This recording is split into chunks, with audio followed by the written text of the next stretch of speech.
Fielding মানেই Jonty Rhodes, এটুকু বললেই চলে। সে ফিল্ডিং ছিল ক্রিকেটের চিরকালীন এক অবহেলিত অধ্যায়। কেউ ভাবেনি বল ধরার শিল্প দিয়েও বিশ্ব জয় করা যায়, সামান্য একটা রান আউট দিয়েও হৃদয় কেড়ে নেওয়া যায়। কিন্তু এক জন্টি রোডস 90 দশকে এসেই সব হিসাব পাল্টে দেন। ক্রিকেটের 22 গজে ফিল্ডিংকে করে তোলেন এক পূর্ণাঙ্গ ভাষা, এক জীবন্ত কবিতা।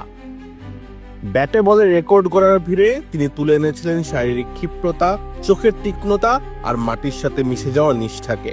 রোডস দেখিয়ে দেন মাঠে বল থামিয়ে ক্যাচ ধরে কিংবা স্ট্যাম্প ছিঁড়ে দিয়েও বনে যাওয়া যায় ক্রিকেট ইতিহাসের সবচেয়ে উজ্জ্বল নক্ষত্র।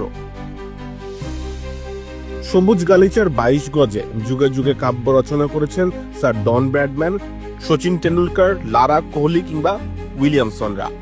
বল হাতে বোলিংয়ের মহিরুহ হয়ে উঠেছেন মার্শাল, লিলি, হোল্ডিং কিংবা মুরালীধরন। কিন্তু এত সব ব্যাট বলের ব্যস্ততার মাঝেও কেউ যদি শুধুমাত্র ফিল্ডিং দিয়ে নিজের নামকে পৌঁছে দিতে পারেন ক্রিকেটের চর্চার কেন্দ্রে, তবে নিঃসন্দেহে সে নামটা হলো জন্টি রোডস।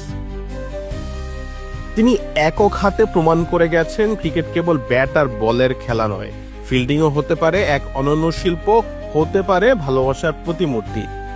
ফিল্ডিংকে তিনি রূপ দিয়েছেন শুদ্ধ শিল্পে, যেন ভ্যান গগের তুলির ছোঁয়া কিংবা রবীন্দ্রনাথের কলমের মতো। পয়েন্টে দাঁড়িয়ে এক ডাইভে ক্যাচ তুলে নেওয়া কিংবা স্ট্যাম্প ছিঁড়ে ফেলা তার জন্য ছিল নিছক রুটিনের অংশ।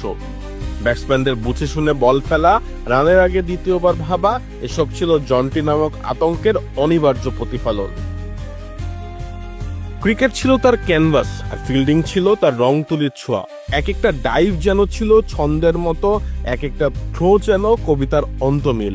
এমনকি ফিল্ডিং এর সংজ্ঞায়নও বদলে দিলেন তিনি। শুধু শরীর নয়, একান্ত মনোযোগ, উজাড় করে দেওয়া হৃদয় আর বিক্ষিপ্ত প্রাণশক্তি মিলিয়ে তৈরি করলেন এক জাদুকরী দৃশ্যাবলী। ফ্রেমে বাঁধিয়ে রাখার মতো তার প্রতিটা মুহূর্ত, ডাইভ করা, থ্রো করা, রান আউট, একটি করে কবিতা, একটি করে গল্প। জন্টি রোডস ব্যাটার হিসেবেও কম ছিলেন না। 245টি একদিনের ম্যাচে ছুঁয়েছেন 6000-এর উপর রান, টেস্টে 52 ম্যাচে 2500 রান। 1999 সালে উইজডেনের বর্ষসেরা, একটি স্বীকৃতি, একটি উজ্জ্বল সিলমোহর। ক্রিকেট ছাড়লেও ক্রিকেট জন্টিকে ছাড়েনি। কোচ কিংবা ফ্র্যাঞ্চাইজি ক্রিকেটের মেন্টর পদ ছাপিয়ে কোথাও যেন তিনি আগের সেই জন্টি রোডসই, ফিল্ডিং এর কবি, সবুজ মাঠের শিল্পী। আজও কেউ নান্দনিক একটা ডাইভ দিলে, উড়ন্ত কোনো ক্যাচ ধরলে কিংবা তুখোর এক রান আউট করলে জন্টি রোডসের স্মৃতি হৃদয়ের বুকে উকি দেয় বারবার।